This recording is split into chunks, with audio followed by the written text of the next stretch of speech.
तो जैसे कि हमने पिछले एपिसोड में देखा था कि जो चुफेंग रहता है वो एक सेक्ट के पास में आता है और साथ इसके बाद दिखाया जाता है कि जो सू फैमिली का एल्डर रहता है वो उसको सेंगवान फैमिली की शादी करने आ रहे होते हैं, जहाँ पर कि जो हमें यंग मास्टर दिखाया जाता है वो कहता है कि तुम्हारी बड़ी बेटी के साथ मेरा चाचा जी भी शादी करेगा। के बाद वो सेक्ट का लीडर अनाउंस करने लगता है कि हम साथ में सुमी की और साथ में मिस सीरोन की भी शादी करेंगे। इसके बाद वो चुफेंग एक कॉफिन रखवाता है ताकि उसके अंदर वो यंग प्रिंस को डाल सके। इसके बाद यंग प्रिंस को मार के उस ताबूत के अंदर डलवा देता है और साथ ही साथ उसके चाचा जी को वहां पर खत्म कर देता है। इसके बाद हमें दिखाया जाता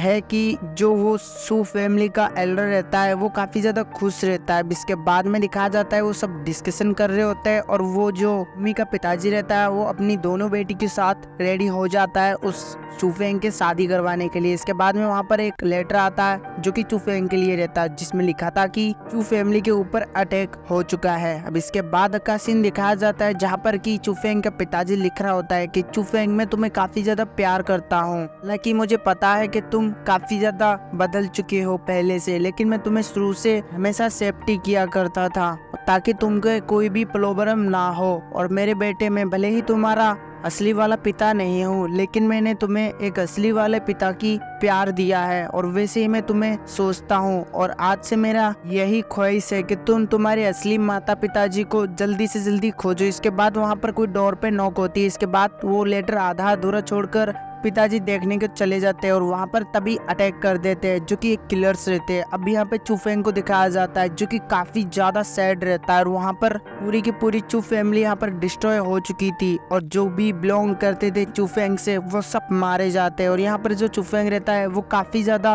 अंदर ही अंदर चीख चीख के रो रहा होता है और अब उसको पता चल जाता है और वो यही सोचता था कि कहीं इसमें मेरा पिताजी ना हो। लेकिन अब वो एक मुर्दे पे से एक कपड़ा हटाता है और तब भी उसको पता चल जाता है, वो सभी से हटाता है तो उसका पिताजी जो रहता है वो भी यहाँ पर मर चुका था। और तभी यहाँ पर जो चुफेंग रहता है वो काफी ज्यादा रोने लगता है और कहने लगता है कि आखिरकार ऐसा किसने किया, जिसमें कि उसकी गोडेस रहती है वो बताने लगती है कि चुफेंग तुम अपने को होश में लेके आओ, अभी जरूरी ये नहीं है कि ये सब चीजें डिप्रेशन में हम चले जाए, लेकिन हमें ये जरूरी है कि ये किसने किया उसको देखना ज्यादा जरूरी है और चुफेंग में हमेशा ही तुम्हारे साथ रहूंगी। इसके बाद में दिखाया जाता है कि वहाँ पर सुमी आ जाती है और वो कहने लगती है कि तुम ज्यादा डिप्रेशन मत लो, सबसे पहले हमें ये ढूंढना है कि आखिर तुम्हारी फैमिली के साथ ऐसा किसने किया है। और अब यहाँ पे मिस सीरोंग भी उसको ऐसा ही कह रही होती है और वो यहाँ पर सब उनको बोल रहे होते हैं चुफेंग को कि तुम इतनी ज्यादा टेंशन मत लो और ना है सैड हो, हम पूरी कोशिश करेंगे ताकि तुम्हारे जो भी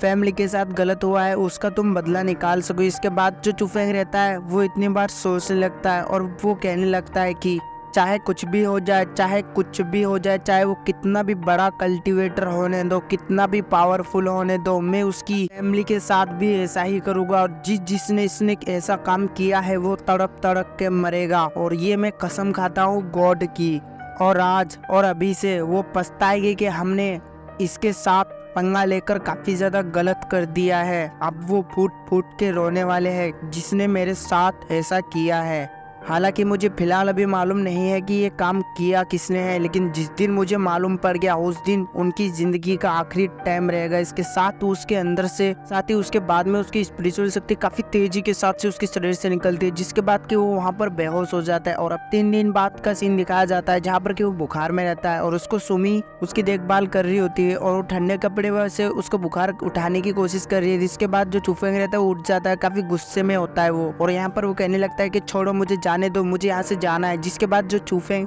सुमी रहती है वो उसको बताने लगती है कि तुम अभी भी उठे हो और अभी ही तुम इतनी जल्दी से यहाँ पर कहाँ पर जाने की बात कर रहे हो, आखिरकार ऐसा नहीं होगा। अभी मिस सीरोंग यहाँ पर गई है तुम्हारे लिए जड़ी बूटी लाने के लिए, वो जब तक नहीं आ जाती तब तक तुम यहाँ से कहीं भी नहीं जा सकते। इसके बाद में हमें दिखाया जाता है जो मिस सीरोंग रहती है उसके लिए वो औषधि लेकर आ जाती है ताकि यहाँ पर जो चुफेंग है वो जल्दी से जल्दी हील हो सके। इसके बाद चुफेंग पूछने लगता है कि उन किलर का क्या तुम्हें पता चला, जहाँ पर कि मिस सीरोंग उसको बताने लगती है कि हाँ मुझे पता चल गया, इससे पहले तुम इसको पीना पड़ेगा। और अब जो चुफेंग है वो एक ही झटके में पूरी की पूरी दवा निकल जाता है और यहाँ पर उसको ऐसे पीता हुआ देख मिस सीरोंग को काफी ज्यादा टेंशन हो रही होती है चुफेंग के लिए। और अब यहाँ पे मिस सीरोंग बताने लगता है कि तुम्हारी फैमिली के साथ जीहू विलेज ने ऐसा सब कुछ किया है। और हाँ इतनी बात देख लो कि जीहू विलेज कोई ऐसा वैसा विलेज नहीं है, वहाँ पर काफी सारे लोग स्ट्रॉन्ग रहते हैं जिसके बाद चुफेंग कहने लगता है कि मुझे ऐसी चीजों से फर्क नहीं पड़ता है, मैं वो पूरे विलेज को डिस्ट्रॉय करने वाला हूँ और उसके लोगों की। जिसके बाद मिस सीरोंग बताने लगती है कि ऐसा नहीं कि वो विलेज वालों ने तुम्हारे साथ ऐसा किया, वहाँ पर कुछ किलर है जिन्होंने तुम्हारे साथ ऐसा किया। इसके बाद जो चुफेंग रहता है वो इतनी कहकर यहाँ से जाने लगता है, जहाँ पर उसको मिस सुमी और सूरोंग दोनों रोक लेती है और कहने लगती कि तुम अभी यहाँ पर नहीं जा सकते हो, वहाँ पर कोई ऐसे वैसे कल्टीवेटर नहीं है। इसके बाद जो चुफेंग रहता है वो बताने लगता है कि चलो ठीक है, अभी तो नहीं जा रहा हूँ मैं, लेकिन मैं सुबह से पहले उस पे अटैक करना चाहता हूँ, उन लोगों के ऊपर जिन्होंने मेरे साथ ऐसा किया। इसके बाद मिस सीरोंग भी कहने लगती कि हाँ ये आइडिया बिल्कुल सही रहेगा और इस प्लान से हम चले गए तो हम बाकी के में लोगों को काफी हद तक नुकसान पहुंचा सकते हैं। इसके बाद जीहू विलेज को दिखाया जाता है, जहाँ पर कि वही लोग रहते हैं जिसको कि चू फैमिली को डिस्ट्रॉय कर दिया था और वहाँ पर वो पैसे के लिए चू फैमिली को डिस्ट्रॉय किया था। और यहाँ पे उसका एल्डर कहने लगता है कि हमने काफी अच्छा काम किया है और मैं ये चाहता हूँ बुलंदियों तक हम हासिल कर सके, लेकिन इन लोगों को क्या पता था कि यहाँ पर चुफेंग इसकी मौत बन के आ रहा है। तो यहाँ पर ये एपिसोड खत्म हो जाता है और मैं चाहता हूँ कि अगर आपको मेरा एपिसोड अच्छा लगता है तो आप जरूर से मेरे चैनल को लाइक एंड सब्सक्राइब कर लेना। मिलते हैं किसी नई वीडियो में, तब तक बाय बाय।